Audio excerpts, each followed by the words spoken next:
And if Scientology is real, then something's fucked up. Because it ain't delivering what it's promised. That's for goddamn sure. It is not. It says it delivers what it's promised. Where's the fucking clear?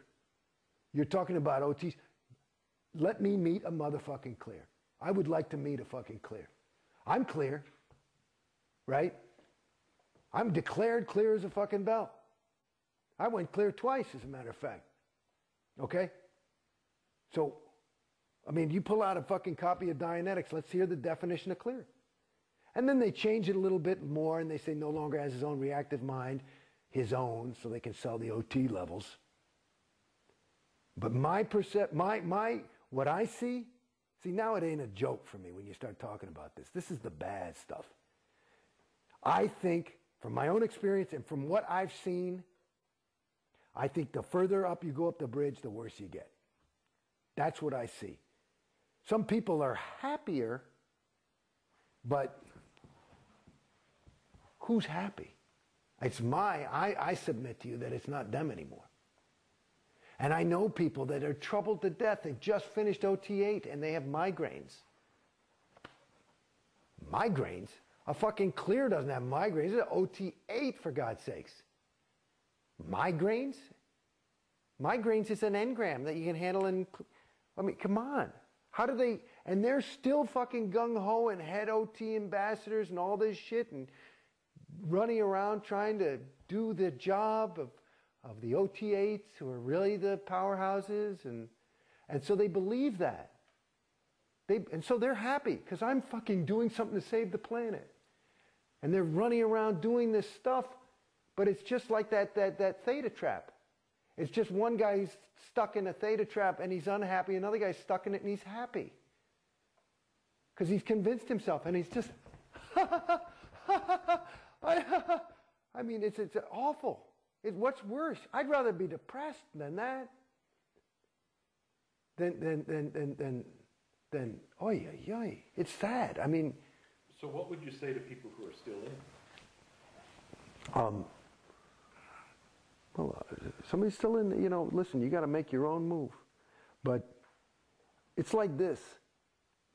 This is, hopefully this will communicate. Like I said before, I used to smoke. I had my little son, and I never smoked in front of my son. But kids are smart. And he'd find a cigarette, and he'd be going like this. And he couldn't even walk. And I said, I got to fucking quit. And I couldn't quit. I tried to quit a whole bunch of times. I found this thing called the easy way to stop smoking. It worked for me. Okay? And it was easy. It was very easy. It's part of the whole smoking thing, according to this thing that worked for me, is that it's not as bad as you think it is. Okay? And so for somebody who's in, it's as far gone as I say you are, as you go up, it's the difference between waking up and being asleep is the difference between waking up and being asleep. And it's like sometimes when you're asleep, you can still hear the shit that's going around because you're only half asleep. You're not that fucking brainwashed. So I'm here to tell you, this is what I say. Wake up. And you can hear it. There was actually a little process that LRH ran. Some processes are good, okay? And he used to run it, and he says sometimes you can actually cure somebody of insanity, which is what we're talking about. And the command is in tone 40, which means with any possibility of there being the communication not arriving and making the effect intended, is saying to the person, the insane person who's, I'm talking about a fucking, David Berkowitz, and here's the only command, come up to present time.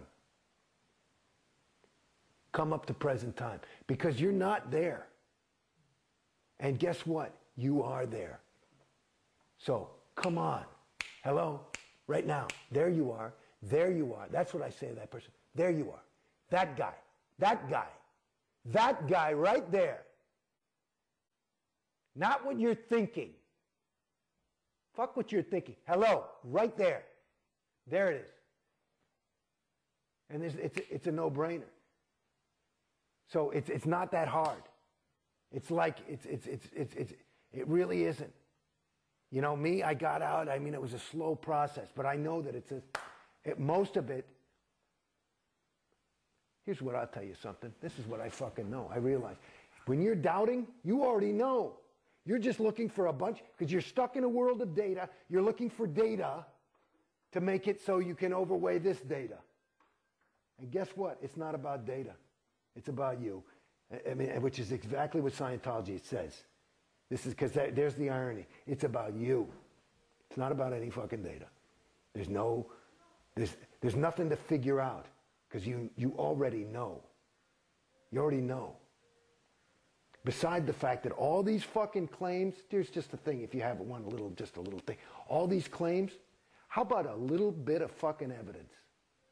How about some fucking evidence? I'm not talking about prove to me there's God. I mean, it's just some pretty fucking sweeping things of like, well, you know, you have to take responsibility for, salvaging beings. Like this whole Xeno thing is insane. You know what I mean? Do people believe it? Why? Because LRH said it. Just like I was talking about the psychs. There's no fucking evidence. It's just chatter about nothing. Then no fucking evidence. And they call it Scientology. Like it's got some fucking hypothesis and some fucking if-then, and here's the proof, and this is it, and there it is. And the fucking thing, and that's the other thing that I realized listening to all those fucking congresses. This motherfucker, listen, if you're doing some Scientology, some science, you know, you got to have a bunch of fucking people and you test the fucking thing. What did he do it on? 3 fucking of his friends? Wait, that's it. You're clear now. Okay, let's have a Congress. Because it worked. You changed the wording from come up to present time to come up to present time. And that's a Congress. And it worked on, Joe. So, yeah, go try that. And they fucking have these audits. I mean, it's insane. I think he believed it some of the time. You know what I mean? So what would you say to current management? Well, if you're, I don't get it. That's what, I mean, I don't get it. The ones who are like, I don't get it. I mean, the lower level people like that I know in the Sea Org, like, you know, Dave Pettit and stuff like that. Like Dave, I can talk to Dave right now. Dave, you know. You got to justify, you fucking know. That I know, that you know.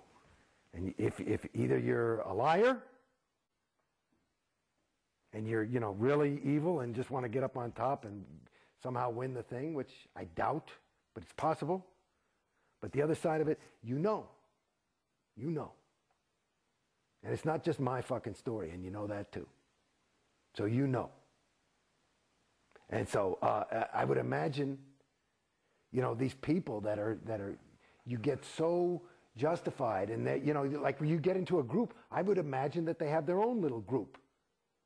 And in my opinion, just to use more of that nomenclature from Scientology, another way to say is that the further up the bridge you get, and the further up the Sea Org you get, the more PTS you get. And that you think that PTS is, I'm feeling shitty, or I've got a cold, or I broke my leg, right? You think that's what it is. That's a level of PTSness, at least you're aware something's wrong. When you're sitting there and you're so fucking PTS that you think you're fucking saving this sector of the fucking galaxy, you know, all you can, it's just time, you know, what can you say? Either, hopefully, for your own sake, you're just a plain old SP and you want money and power. If you actually believe that shit, which I don't, because remember, you know me talking now, you can wake up just like that. If you really believe that, then you're so far gone. I mean, that is that's gone. That's gone. And I don't believe anybody's that gone. You just, it's like a guy who has a $500 a day habit. You know, he started with 1 toke or whatever the fuck it is. It's just more, you start eating more and more of this shit to the point where you believe, and you've got all these things, because I know if you're that far up in the fucking exec management level, you've committed so many fucking overts